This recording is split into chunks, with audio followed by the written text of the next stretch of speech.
ఏమండి, క్రైస్తవ జీవితం అంటే అంత సులువైతే కాదు.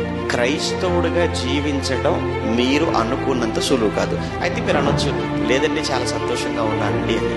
అలా అయితే అనుమానం ఏంటంటే నువ్వు ఎక్కడో లోకంతో రాజీ పడుతున్నావు అని అర్థం. అంతే కదా. మరి నాకు ఏది లేదండి, ఏ బాధ లేదండి, నాకు ఏ శ్రమ లేదండి, ఏ కష్టము లేదండి నువ్వు ఒకవేళ మాట్లాడుతున్నావు అని అంటే నీ మాటల్లో మాకు అర్థమయ్యేది ఏంటంటే ఎక్కడో నువ్వు లోకంతో రాజీ పడి బతుకుతున్నావు అనమాట. లోకంలో కులం ఉంది, నువ్వు కులం అనుకుంటూ తిరుగుతున్నావు అనుకో, రాజీ పడిపోయావు. లోకంలో పాపం ఉంది, నువ్వు ఆ పాపంతో నువ్వు రాజీపడి బతుకుతుండే నీకెక్కడ శ్రమ ఉంటుంది? ఇంకా నీకు శ్రమ ఉంటుంది. కానీ ఖచ్చితంగా లోకం నుంచి మనం వేరైపోయి లోకాన్ని మనం ద్వేషించటం ఆరంభిస్తే తప్పనిసరిగా శ్రమ. అలా అని శ్రమ వచ్చింది కదా, కష్టం వచ్చింది కదా, బాధ కలిగింది కదా అని వెంటనే మనం మన విశ్వాసాన్ని, మన ఓపికను మనం ఎట్టి పరిస్థితుల్లో మనం పాడు చేసుకోకూడదు.